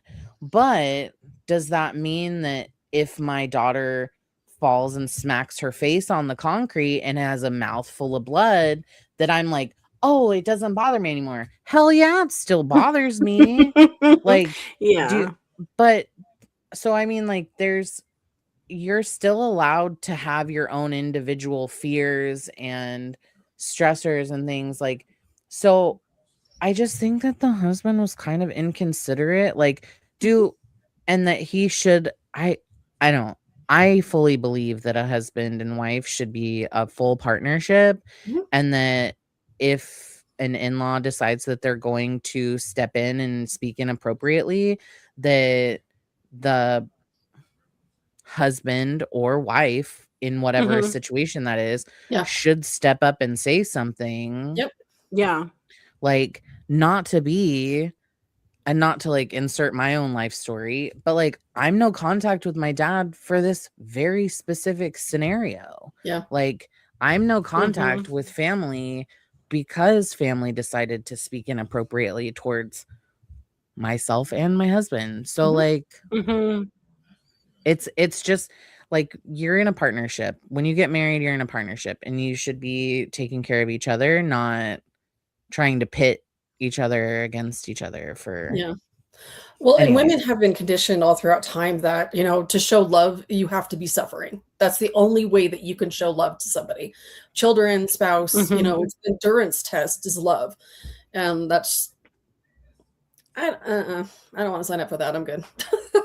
No, thank you. Not for Yeah. me. So I'm sticking with not the asshole. Yeah, I don't think Or sorry, he is the asshole. he is the wife. asshole. He is the asshole. So he Yep. is TB, the asshole. TB. I agree. I'm so glad that we all came to that. I was worried based on Nope. the Nope. comments. No. Okay. We're right, always Natalie. no lies. For the most part, we're always a girl's girl. Like Oh, girls, girl. girl's girl. That's girls. Girls, First, girls. girls. Girl. Okay. Okay. So my am I the asshole is am I the asshole for humiliating my ex's new girlfriend in front of our friend group? Context. Yeah. My cat is like, I'm done being in this room. But if I didn't have her in here, she would be clawing at the door. So excuse me. Pardon me. Anywho, okay. So that says posting from my inactive account because I have some friends lurking in my main one. I, 22 female, broke up with my boyfriend, 24 male, around 8 months ago. We decided to mutually call it quits and parted in pretty good terms, which is good because we just so happened to share a friend group. After a rough patch, I decided to start taking a bit more care of myself, like eating better, going to the gym, going to therapy. The shift was pretty evident, both in my attitude and the way that I look. My friends said I looked much happier and healthier, and I began gaining confidence little by little. Yeah. Now, I'm a huge nerd. I play D&D weekly. I have thousands of hours in Stellaris. I don't know what Stellaris is. I would imagine it's a game of some sort. Yeah. And most relevant to the story, I like to cosplay as a hobby. We love a good cosplay. Most of my old cosplay involved characters that don't show their face or body too much. Hornet from Hollow Knight, Mono from Little Nightmares, etc. But since I've been feeling more confident, I decided that for the big con in my city, I'd like to try something different. A friend convinced me of going as Viper and Chamber from Valorant. So for the past 6 months, we've been pouring most of our free time into the cosplays.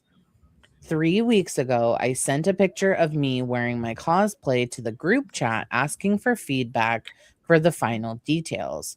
My ex immediately DM'd me asking me to please not wear that cosplay to the con because it might make his new girlfriend uncomfortable.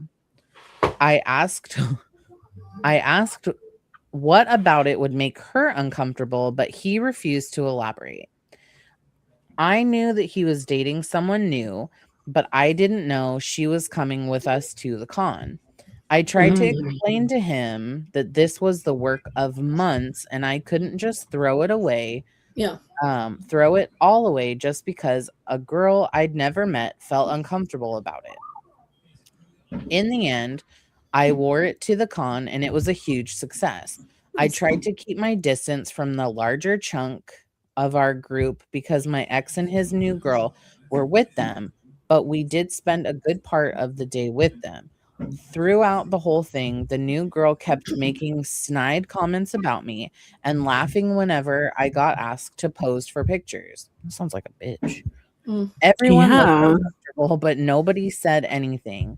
After leaving the con to have dinner, though, another friend asks the new girl if she wouldn't like to try cosplay as well. Her answer was, why would I need more attention from guys? I already have a boyfriend. I'm not a slut. I snapped and told her to stop acting like a pick-me bitch because I got attention all day. She started to cry immediately. My ex stepped in, asking me to apologize. I'd tell him I'll only do it if she apologizes for the way that she'd been acting around me all day. More and more of our friends started to join in the screaming match, and it got so bad that we end up getting kicked out of the restaurant. Oh, wow. It's been 5 days, and my ex is threatening to leave the friend group if I don't apologize. I Okay. honestly wouldn't care if he did, but some of our friends have been asking me to stop him from leaving. Should I cave? Am I the asshole? No. No. He can do whatever he wants. He's no longer tied to you. Yeah, his relationship with this new girl has nothing to do with the ex. Like, it's not her responsibility to carry that emotional weight for him. If they're clearly having issues in one respect or another, and that has nothing to do with her. So I looked up the character of like what they wear, and it's literally just like a bodycon kind of like neoprene looking suit. Yeah. There's no extra for Viper? cleavage. Yeah. So it's Yeah. literally even just if there was, like, it doesn't mean she's trying to get male validation out of it, right. especially from her ex that they left on mutual terms. They left on mutual terms. It sounds like there's like it she doesn't have any desire for like, oh, I'm excited for him to see me like this. It's Yeah. like she truly has for whatever reason made some positive changes in her life, and she wants to feel good about her body. I don't know. I Slut hate shaming when from another girl, I will never, or woman, I will never tolerate, ever. but I've been in that scenario where like I remained friendly with like the friend group that my ex was a part of, and like the new girlfriend comes around, they always give you the stank eye. And there was this one particular incident, like she was giving me the stink eye, and I was like, I'm deliberately going to act delusional and like customer service Barbie the shit out of her, because it's like it's not that I enjoy that my presence makes you that upset, but it's the fact that like I am not going to cater to you or make myself small so that I can be digestible. Choke, I don't care, you know? Like that's kind of how I think that she should be. Is like, I'm not going to make myself digestible for you. Like if you have a baby stomach and you can't be around me, like choke, don't show up. I don't care. Like that's your decision. Like you are making that choice. I think that it's also like it's super inappropriate that he felt that it was all right for the way that his new girlfriend was speaking, like snide comments and like being rude, like regardless if it was to OP or if it was just to other people at the con, like you go to a con to see people dressed up, like you want to see cosplay. So for someone to go and be like, oh, people that dress like that are just sluts, or they're just like, why are you downplaying the hours that it takes to make these outfits or the creativity behind it and looking at the details? Now, well, and at the same time, why are you here? Like, if this is how you feel about cosplay, why would you go? Why are you? Yes. Why are you here? I think that a situation like this new girl's behavior could be maybe understood on like the smallest slight, like hair, like smallest of slivers. That was the word that I was trying to think of. The smallest slivers. If the OP was sending these photos specifically to her ex to say like, look at my costume, tell me if you notice any details that I'm missing, but she didn't. She sent it to the group chat to understand like, hey, do you guys see anything that I'm missing to make sure that my cosplay is like on point? And like the fact that she felt like the new girl felt like it was appropriate to bully and to degrade, like degrade like all of this work to like call her nasty. Oh no, absolutely not. This Mm-mm. OP is not the asshole.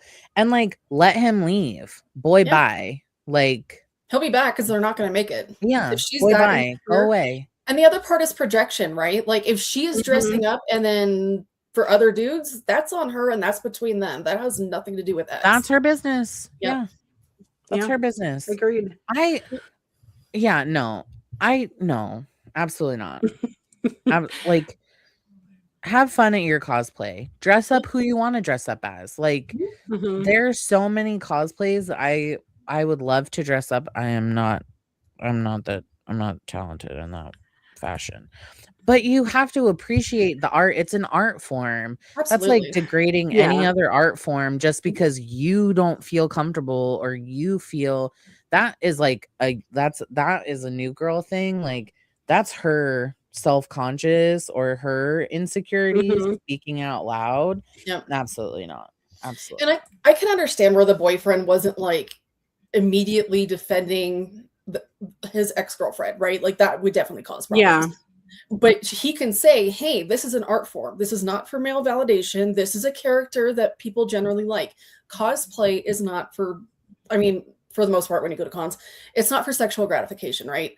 It's because you have respect and like the character and you're good enough to make the costume for it. It has nothing to do with any of that. He could have defended the cosplay thing without defending his ex. Yeah. Boy, bye. Agreed. Boy, bye.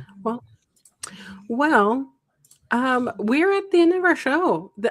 Danielle, I have had so much fun getting to know you. I now feel like I'm part of your family. So Yay!